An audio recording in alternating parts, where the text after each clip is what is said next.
Welcome to my నాలోని భావాలు. Vikrant shock అయి అసలు శైలజ గురించి పూర్తిగా తెలుసుకోవాలనిపించి తన బైక్కి ఆనుకొని, శైలు, సూటిగా కొన్ని ప్రశ్నలు వేస్తాను, సమాధానం చెప్తావా అని విక్రాంత్ అడిగాడు. శైలజ తల ఊపింది. మీ అమ్మ నాన్న ఎవరు? నీ సొంత ఊరు ఏది? మీ తమ్ముడికి మధ్యలో మాటలు పోవడానికి కారణం ఏంటి అని విక్రాంత్ అడిగాడు. శైలజ ఏం మాట్లాడకుండా ఎంతో అమాయకంతో రెప్పలు రెపరెపలాడిస్తూ విక్రాంత్ వైపు అలాగే చూసింది. సమాధానం చెప్పాలని లేదా, లేక మరెప్పుడైనా చెప్తావా అని విక్రాంత్ అడిగాడు. మీకు విషయం తెలుసా? ఈ ఊర్లో అడుగుపెట్టిన తర్వాత నేను నమ్మిన ఒకే ఒక వ్యక్తి మీరు. మీరు అడిగితే ఒకదాని వెంట ఒకటి అన్నీ చెప్పేయాలనిపిస్తుంది, కానీ చెప్పలేని పరిస్థితి. నేను నా మనసులో భారాన్ని దింపుకోవడానికి ఏదైనా బయటపెట్టి చెప్పాలి అనుకుంటే ముందుగా మీతోనే చెప్తాను. ఇంకెవరితో పంచుకునే అంత చనువు నాకు లేదు. అలా అని మీతో చనువు ఉందని అనటం లేదు, కానీ చెప్పుకుంటే బాగుంటుంది అనిపించే మనిషి మాత్రం మీరే. దయచేసి ఇబ్బంది పెట్టకండి. తప్పకుండా త్వరలో నేను మీకు అన్నీ చెప్తాను అని శైలజ చెప్పింది. శైలజ, నువ్వు కూడా కొంచెం నాలాగే అన్నీ మనసులో దాచుకుంటావు, బయటికి ఏది పంచుకోవు. కానీ నాకు చెప్పడానికి బెస్ట్ ఫ్రెండ్స్ ఉన్నారు, మా పిన్ని ఉంది. కానీ నీకు అలా ఎవ్వరూ లేరు. కేవలం తమ్ముడు మాత్రమేనా? కనీసం దీనికైనా సమాధానం చెప్తావా అని విక్రాంత్ అడిగాడు. అవునండి, నాకు తమ్ముడు మాత్రమే ఉన్నాడు. ఇంకా చాలామంది ఉన్నారు, కానీ ఆ చాలామంది కనీసం నా మొహంలోకి చూసి నా బాధని కాదు కదా, కనీసం సంతోషాన్ని కూడా కనిపెట్టలేరు అని శైలజ చెప్పింది. ఎందుకో తెలియదు, నిన్ను చూస్తే అల్లరి పిల్లలా కనిపిస్తావు, కానీ ఆ అల్లరిని దాచేసి మౌనంగా ఉంటున్నావని అనిపిస్తూ ఉంటుంది అని విక్రాంత్ చెప్పాడు. నా మనసులో భారాన్ని మీకు మాత్రమే చెప్తానని ఎందుకని అన్నానో తెలుసా? ఇలా మీరు అన్నీ కనిపెట్టేస్తారు. నా అనుకున్న వాళ్ళకన్నా మీరు ఒక అడుగు ముందుగానే ఉన్నారు. నిజానికి నా పరిచయం ఎందుకు జరిగిందో తెలియదు, కానీ జరిగింది. కానీ ఆ పరిచయం నాకు మంచి చేస్తుంది. ఇంత పెద్ద ఊర్లో ఎక్కడుండాలో తెలియదు, అలాంటిది ఒక రాజ్‌మహల్‌లో నాకొక మంచి గది ఇచ్చి అందులో పెట్టారు. అడగకుండానే నా అవసరాలు గుర్తించి నాకు బట్టలు అవి ఇవి అని కొనిపెట్టారు. నా మొహంలోకి చూసి నా గురించి తెలుసుకోవాలని అనుకుంటున్నారు. అన్నింటికి మించి ఎన్నో లక్షలు పెట్టి నా తమ్ముడికి బాగు చేయిస్తున్నారు. బహుశా మీ రుణం ఈ జీవితంలో తీర్చుకోలేనిది. అలా తీర్చుకునే అవకాశం ఏదైనా దొరికితే మాత్రం తప్పకుండా నేను మీ కాళ్ళు కడగడానికైనా సిద్ధమే. ప్రస్తుతానికి మా తమ్ముడికి ఖర్చు పెట్టే డబ్బులు వెంటనే మీకు ఇవ్వలేను. నా బట్టల కోసం ఖర్చు పెట్టిన డబ్బులు కూడా నేను ఇవ్వలేను. మీ ఇంట్లో నుండి వెళ్ళిపోయి మరెక్కడో ఉండి మీకు విముక్తి కలిగించడం కూడా నేను చేయలేనేమో. ఎందుకంటే నాకు వేరే ఆధారం లేదు. కానీ ఒక మాట మాత్రం చెప్తాను. నా కారణంగా మీరు వేరే వాళ్ళ ముందు తలదించుకునే పరిస్థితి మాత్రం తీసుకురాను. నేను మీ ఇంట్లో నుండి అడుగు బయటపెట్టే ఆఖరి క్షణం వరకు కూడా ఖచ్చితంగా జాగ్రత్తగా ఉంటాను. ఈ విషయంలో మాత్రం నన్ను నమ్మండి. అలానే తిండి పెట్టిన ఇంటిని మోసం చేసే ఉద్దేశం కూడా నాకు లేదు. ఇది ఎందుకు చెప్తున్నానంటే, ఒక్క రూపాయి కూడా చేతిలో లేని దాన్ని. అంత పెద్ద ఇంట్లో ఉంటున్నాను. రేపటి రోజు ఏం జరిగినా మొదటగా అందరి కళ్ళు నా మీద పడతాయి. అందుకే ముందుగా చెప్తున్నాను. నేను ఎలాంటి పొరపాటు చేసి మీ పరువు మాత్రం తీయనండి. మీ ఇంట్లో వాళ్ళకి మీ మీద ఎలాంటి చెడు అభిప్రాయం మాత్రం తీసుకురాను. అన్నింటికి మించి మిమ్మల్ని ఇబ్బందుల్లో పడేసిన ఈ నల్ల పూసల్ని ఏదో ఒక రోజు తీసి మీ చేతికిచ్చేస్తాను. వీటికి ఎంత ప్రాముఖ్యత ఉందో నాకు తెలియదు, కానీ వీటి కారణంగా మీరు భవిష్యత్తులో అందరి దగ్గర చాలా అవమానాలు పడాల్సి ఉంటుంది. నాకింత మేలు చేసిన వ్యక్తి అందరిలో అలా నిలబెట్టలేను. అందరూ వేలెత్తి చూసేలా చేయలేను. అందుకే మీ ఇంట్లో చెప్పిన అబద్ధం కోసం కొన్నాళ్ల పాటు దీన్ని వేసుకొని ఉంటాను. ఆ తర్వాత ఇంట్లో నుండి బయటకు వెళ్ళాల్సిన రోజొచ్చాక తీసి మీకే ఇచ్చేస్తాను. దయచేసి నాకు వీటి మీద విలువ లేదని మాత్రం అనుకోకండి. కానీ పరిస్థితుల కారణంగా మీరు ఇవి వేశారు. అదే పరిస్థితుల కారణంగా నేను కూడా ఇవి తీసేయాలి అనుకుంటున్నాను. కనుక పెళ్ళి అదే దీన్ని. పెళ్ళి అనుకుంటే దేవుడు ముందు లేదా బంధువుల ముందు మంగళ వాయిద్యాలతో అక్షంతలు ఆశీర్వాదాల మధ్య జరగలేదు. ముఖ్యంగా 3 ముళ్ళు పడలేదు. కాబట్టి మీరు దీన్ని దయచేసి మనసుకు తీసుకోకండి. ఇబ్బంది పడకండి, ఎక్కువ ఆలోచించకండి. ఏదో నా అవసరం కోసం నా మెడలో వేయగానే మీ ఆస్తిని, అంతస్తుని, అందాన్ని చూసి మిమ్మల్ని వదిలిపెట్టనని చెప్పే రకం కాదు నేను. దయచేసి నన్ను అలా మాత్రం తప్పుగా అనుకోకండి అని శైలజ చెప్పింది. శైలజ అల్లరి పిల్లలా కనిపించే అమాయకురాలు అనుకున్నాడు, కానీ ఇంత క్లారిటీగా మాట్లాడుతుందని విక్రాంత్కి అస్సలు తెలియకపోవడంతో మొదటిసారి తన మాటల్లో స్పష్టత చూసి ఆశ్చర్యం కలగడంతో, ఇప్పటి వరకు నా మనసులో నీ గురించి అలాంటిది ఏదీ నేను అనుకోలేదు, ఇక మీద కూడా అనుకోను. కారణం, మనం ఒక వ్యక్తిని చూసి ఎలాంటి వారన్నది క్షణాల్లో కనిపెట్టేయచ్చు. నాకు తెలిసినంత వరకు నువ్వు ఇవేవీ చేసే అమ్మాయివి కాదు. నాకు అలాంటి భయం ఏమీ లేదు. ఇకపోతే నువ్వు కాస్త మొహమాటం తగ్గించుకొని ఇంట్లో కొంచెం ఫ్రీగా ఉండి టైంకి తింటూ హ్యాపీగా ఉంటే అదే నాకు పెద్ద రిలాక్స్. మీ తమ్ముడికి ఖచ్చితంగా బాగవుతుంది. అందుకేమేం కావాలో నేను చూసుకుంటాను. నువ్వు కేవలం మీ తమ్ముడికి బాగవుతుందని నమ్మి సంతోషంగా ఉంటే చాలు అని విక్రాంత్ చెప్పాడు. కిడ్నీ దొరికిందని డాక్టర్ చెప్పిన క్షణమే చాలా సంతోషంగా ఉన్నానండి. ఇక ఆపరేషన్ బాగా జరిగితే నా సంతోషానికి నన్ను మీరు అస్సలు పట్టుకోలేరేమో. ఏదేమైనా నా జీవితంలో నేను రుణపడిన మొట్టమొదటి వ్యక్తి ఎవరంటే మీ పేరు చెప్తాను. నేను ఇక్కడి నుండి వెళ్ళిపోయిన తర్వాత కూడా నేను కళ్ళు మూసే ఆఖరి క్షణం వరకు ఖచ్చితంగా మిమ్మల్ని గుర్తుపెట్టుకుంటాను. అస్సలు మర్చిపోను. ప్రతిరోజు దేవుణ్ణి కోరుకుంటాను మీరు బాగుండాలని. ఇంతకంటే పెద్దగా ఏమీ చేయలేను. కానీ మీ డబ్బులు ఇవ్వడం మాత్రం మర్చిపోనండి. నాకు మీ అడ్రస్ రాసిస్తే నేను వారం వారం ఎంతో కొంత డబ్బు పంపిస్తూనే ఉంటాను. అంటే తీర్చడానికి చాలా సంవత్సరాలు పడుతుంది, కానీ తప్పకుండా తీరుస్తానండి. మోసం చేసే అమ్మాయిని అని మాత్రం అనుకోకండి అని శైలజ చెప్పడంతో విక్రాంతి నవ్వి, నేను నిన్ను అలా అనుకోనులే అని అన్నాడు. ఆ మాత్రం నమ్మకం ఉంచండి. మీ నమ్మకాన్ని నిజం చేసి చూపిస్తాను. ఎందుకంటే ఈ రోజు నన్ను నమ్మి ఇంత ఖర్చు పెట్టారు. రేపటి రోజు వేరొకళ్ళు కష్టంలో ఉన్నా సాయం చేసే గుణం మీ దగ్గర ఉంది కనుక ఖచ్చితంగా చేస్తారు. అలాంటప్పుడు నేను తీరిస్తేనే కదా వేరే వాళ్ళకి సాయం చేయాలన్న ఆలోచన మీకు వస్తుంది. నేను మోసం చేశానంటే సాయం చేయాలన్న ఆలోచన కూడా అక్కడికి అంతమైపోతుంది. అందుకే మీరు నా మీద పెట్టుకున్న నమ్మకాన్ని నిలబెట్టుకొని తీరుతాను అని శైలజ చెప్పింది. విక్రాంత్ నవ్వుతూ తన మాటలకి శైలజ వైపే చూస్తూ ఉండడంతో, నా కోసం మీరు ఒక సాయం చేస్తారా అని శైలజ అడిగింది. ఏంటది అని విక్రాంత్ అడిగాడు. అంటే నేనేమీ పెద్దగా చదువుకోలేదు కదా, ఆ చదువుకున్న చదువుకే సరిపడే ఉద్యోగం ఏదైనా చిన్నదైనా పర్లేదండి, చేసి పెడతారా? అంటే మరీ చిన్న చిన్న వాటికి కూడా మీ మీద ఆధారపడితే బాగుండదు కదా, అందుకోసం అని శైలజ అడిగింది. విక్రాంత్ ఆలోచించి, సరే చూస్తాను, చూశాక చెప్తాను అని అన్నాడు.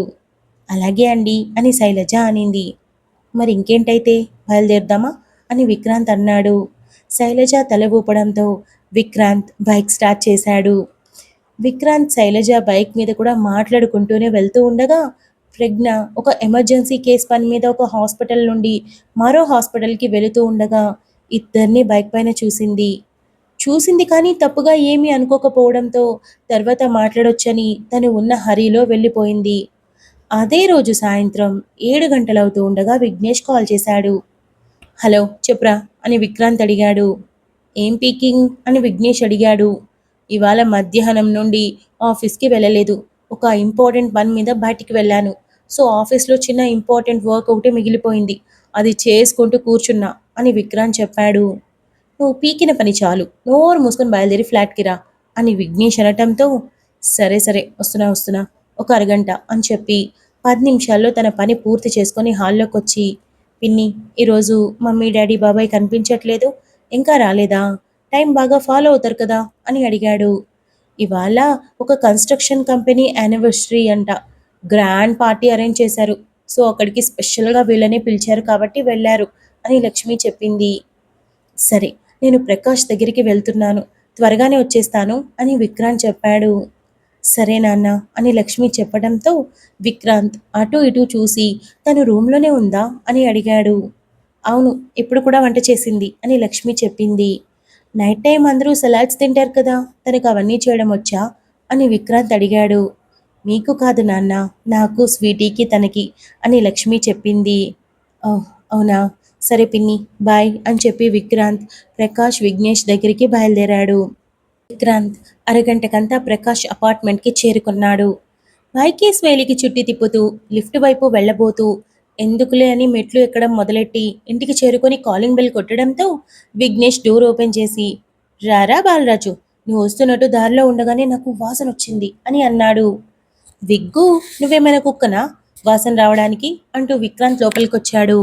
సమయానికి తగ్గట్టు అన్ని విధాలుగా మారిపోతున్నాడు వీడు అని ప్రకాష్ నవ్వి, రేపటి రోజు నా కోసం అమ్మాయిగా కూడా మార్రా అని ప్లీజింగ్ ఎక్స్ప్రెషన్ పెట్టి అడగడంతో విఘ్నేష్ తల బాదుకున్నాడు.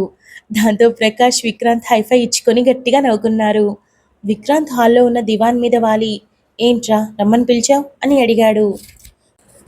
పిలిస్తే కానీ కలవలేనంత బిజీగా ఉన్నారు కదా తమరు, అందుకే అడుక్కున్నాం సార్, అడుక్కున్నాం అని విఘ్నేష్ అన్నాడు. నోరు మూసుకొని విషయం చెప్పే అని విక్రాంత్ అడిగాడు. ఇదిగో, నాకు నానబెట్టి మాట్లాడటం రాదు, అందుకే సూటిగా అడుగుతున్నా చెప్పు. పొద్దున బైక్లో ఎవరో అమ్మాయిని ఎక్కించుకుని వెళ్తున్నావు, ఎవరా అమ్మాయి అని విఘ్నేష్ ఒక ఐబ్రో పైకి పెట్టి మరీ అడిగాడు. ఆ మాటతో ప్రకాష్ షాక్ అయి, బైక్ మీద అమ్మాయా అని ఇంత పొడుగునా రాగాలు తీశాడు. అమ్మాయినా అని విక్రాంత్ అన్నాడు. హలో, నాకు ఇంకా గుడ్డి రాలేదు, నా కళ్ళు బాగా పనిచేస్తున్నాయి, ముఖ్యంగా అమ్మాయిలుంటే ఖచ్చితంగా బాగా పనిచేస్తాయి.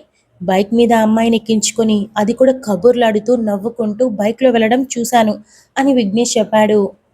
రే, లిఫ్ట్ అడిగితే ఇచ్చాను, అడ్రస్ అడిగితే చెప్పింది, తీసుకుని వెళ్తూ ఉండగా ఏవో మాట్లాడింది, నవ్వొచ్చింది, అంతే, నీకెందుకురా అంత అనుమానం అని విక్రాంత్ దివాన్ మీద ఉన్న కుషన్ విసిరి అడిగాడు.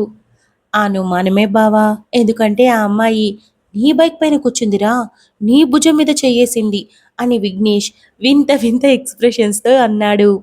నా బైక్ పైన అమ్మాయిలు ఎక్కకూడదా, కూర్చుంటే ఏమైనా అయిపోతుందా అని విక్రాంత్ అడిగాడు. అబ్బా బావా, నాకు తెలిసి ఇంతవరకు నువ్వు స్వీటీని తప్ప ఎవరిని బైక్ మీద ఎక్కించుకోలేదు, అన్నింటికీ మించి ఎవరైనా లిఫ్ట్ అడిగితే కూడా నువ్వు ఇవ్వవు అని విఘ్నేష్ డౌట్గా చూస్తూ అడిగాడు. రే, నీ బుర్రని తీసుకెళ్లి మున్సిపాలిటీ చెత్త కుప్పలో వేయి, నిజంగానే లిఫ్ట్ ఇచ్చాను, ఇక నా భుజం మీద చెయ్యి అంటావా, తను వేయలేదు, నాకు బాగా గుర్తుంది అని విక్రాంత్ చెప్పాడు. విఘ్నేష్ తల ఊపుతూ గమనిస్తున్నా తిక్క తిక్క వేషాలు వేశావో అయిపోయావే నా చేతిలో అంటూ క్షణం గ్యాప్ ఇచ్చి, ఏమైనా చేయాలనుకుంటే నాకు చెప్పి చేయరా అని విఘ్నేష్ నవ్వడంతో విక్రాంత్ ప్రకాష్ మొహమొహాలు చూసుకొని విఘ్నేష్ ఇద్దరికీ ఎదురుగా నిలబడుకొని ఉండటంతో ఇద్దరూ సరిగ్గా కూర్చొని చెరో కాలితో ఒక తన్ను తన్నడంతో ఎదురుగా ఉన్న బీన్ బ్యాగ్లో పడ్డాడు విఘ్నేష్. ఒరే పంది మొహల్లారా, ఎందుకురా తంతారు, మీకు అమ్మాయిల్ని పడేయడం చేత కాదు, నేను పడేస్తే ఏమో తప్పు అంటారు, నాకు తెలిసి మీకు చేతగాక నా చేత కూడా మాన్పించేద్దామని ప్లాన్ వేస్తున్నట్టు అనిపిస్తుంది తెలుసా అని విఘ్నేష్ అన్నాడు. రే, నీకు పడిపోయిన అమ్మాయిలు సెకండ్ హ్యాండ్, థర్డ్ హ్యాండ్నా లేక ఫోర్త్ హ్యాండ్నో కూడా నీకు తెలియదు, మంచి అమ్మాయిలు చిటికేస్తే పడరు, అది తెలుసుకో ముందు అని విఘ్నేష్ అన్నాడు. నాయనా మహాదేవా, తమరు ఏ జనరేషన్లో ఉన్నారు, ఇప్పుడు అంతే ఫాస్ట్ కల్చర్ ఇలానే ఉంటుంది అని విఘ్నేష్ అంటూ ఉండగా, అంత లేదు, మంచి అమ్మాయిలు కూడా ఉన్నారు, ఇంతవరకు అట్లీస్ట్ అబ్బాయిలతో ఫ్రెండ్షిప్ చేయని అమ్మాయిలు కూడా ఉన్నారు తెలుసా. అంతెందుకు, నాతో బైక్లో ఎక్కింది కదా, ఆ అమ్మాయికి అసలు ఎవ్వరూ లేరు, అంటే ఫ్యామిలీ గురించి నాకు తెలీదు, లైక్ ఫ్రెండ్స్, బాయ్ ఫ్రెండ్ ఇలా ఎవ్వరూ లేరు అని విక్రాంత్ చెప్పాడు. మరి మొగుడున్నాడా అని విఘ్నేష్ సర్కాస్టిక్గా అన్నాడు. హా ఉన్నాడు, పెళ్ళైంది అమ్మాయికి అని విక్రమ్ చెప్పడంతో, రియల్లీ, నేను కార్లో ఉన్నా కదా అందుకే గమనించలేకపోయాను, లేదంటే క్షణాల్లో పట్టేసేవాణ్ణి, అయితే ఓకే, మాఫీ చేస్తున్నా, నీదే తప్పు లేదు, ఎందుకంటే వెనక ఉన్నది పెళ్ళైన అమ్మాయి కాబట్టి లిఫ్ట్ ఇవ్వచ్చు, నమ్ముతున్నాలే అని విఘ్నేష్ తన హెయిర్ని సెట్ చేసుకుంటూ అన్నాడు. విక్రాంత్ తల కొట్టుకోవడంతో, సరే కానీ మధ్యాహ్నం లంచ్లో నుండి అంత వేగంగా వెళ్ళిపోయావు, కనీసం బాయ్ చెప్పే అవకాశం కూడా ఇవ్వలేదు, ఏంట్రా అంత అర్జెంట్ పని అని ప్రకాష్ అడిగాడు. Thank you so much for listening guys. Update నచ్చినట్టయితే లైక్ చేయండి, షేర్ చేయండి, కమెంట్ చేయండి, అలానే సబ్స్క్రైబ్ చేసుకోండి. వచ్చేసాను ముచ్చట్లకి. నాకు ఒక పెద్ద క్వశ్చన్ వచ్చింది, అది మిమ్మల్ని అడిగే తీరాలని ఈరోజు ముచ్చట్లలోకి వచ్చాను. అదేంటంటే చూడండి, ఇప్పుడు టైం ఈ ఫోన్లో చూద్దాం, 11:49, ఎగ్జాక్ట్గా 11:49 అవుతుంది. ఇంకొంచెంసేపు అయితే రాత్రి 12. నేను మళ్ళీ ఎర్లీ మార్నింగ్ 5కి లెగాలి.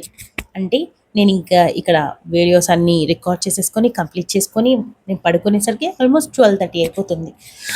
4:30 గంట పడుకుంటూ నేను ఇంత కష్టపడి వీడియో తీసి బిట్లుగా, పైగా నా కడుపు ఇప్పుడు బళ్ళు వచ్చింది, అయినా కూడా నేను వీడియో చేసి దాన్ని ఎడిటింగ్ చేసి కష్టపడి పోస్ట్ చేస్తే మీరు చదువుతున్నారా, అసలు చదువుతున్నారా, కావాలి ఈ స్టోరీ అని అడిగింది ఎవరు, మధురం కావాలి, కలయిక సాక్షిగా కావాలి, నా ప్రియసఖి కావాలి అని అడిగింది మీరు.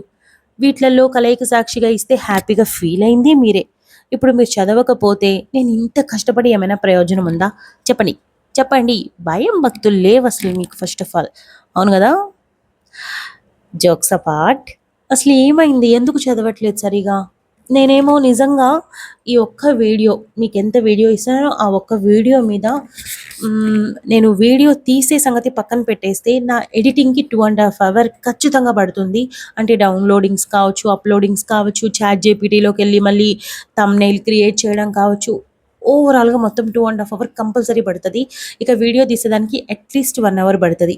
సో, ఇంత కష్టపడితే మీరెవరు చదవకపోతే వేస్ట్ కదా! నాకు ఆపేద్దామా అనిపిస్తుంది. ఎందుకు అంటే ఒక ఇంత తక్కువ మంది చదువుతున్నారు కదా! అలా అని నేను మిమ్మల్ని నెగ్లెక్ట్ చేయను. ఆ తక్కువ మంది చదివే వాళ్ళైనా గూడా ఓహ్ గాడ్! నేనసలు నెగ్లెక్ట్ చేయను మిమ్మల్ని. కానీ నాకనిపిస్తుంది ఒక వీడియో కోసం 3:30 గంట, 4 గంటలు కష్టపడుతున్నాను కదా! ఎందుకు? హెల్త్ అప్‌సెట్ అయిపోతుంది కదా! దేనికోసం అనే ఫీలింగొచ్చేస్తుంది. బట్ ఆపలేననుకోండి అది వేరే విషయం. బికాజ్ చదువుతున్న వాళ్ళ కోసమైనా నేను కంపల్సరీ ఇస్తాను. ఎందుకనంటే వాళ్ళు ఖచ్చితంగా టైమ్ టు టైమ్ ఫాలో అవుతున్నారు. అలాంటి వాళ్ళని ఎలా నెగ్లెక్ట్ చేయను. కానీ ఎందుకు? ఏం లోపం ఉంది? ఎందుకు మీరు సరిగ్గా చదవట్లేదు? అది రీజన్ ఏమైనా ఉంటే ప్లీజ్ నాతో షేర్ చేయండి. నేను చేంజ్ చేస్తా. ఓకేనా? దానికోసమే ఇంత మాట్లాడినా అనమాట. ఇక అంతే ముచ్చట్లు. ఈ అప్డేట్ ఎలా ఉందో కామెంట్ చేయండి. మనం తర్వాత అప్డేట్‌లో కలుసుకుందాం. అంతవరకు keep smiling, stay healthy. Bye guys.